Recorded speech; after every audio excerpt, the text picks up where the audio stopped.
Have you ever seen a tree with a lot of large nests in it? If so, you might be looking at a rookery.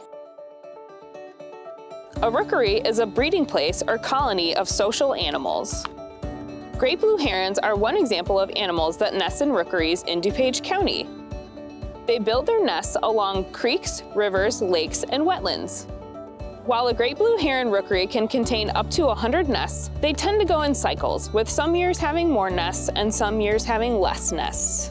Other birds, like hawks and owls, will sometimes use old great blue heron nests to raise their young in. If you have the chance, now is the time to see heron rookeries before the leaves on the trees grow too much. If you see a heron rookery, remember to keep your distance. The herons chose that location to avoid predators, including humans.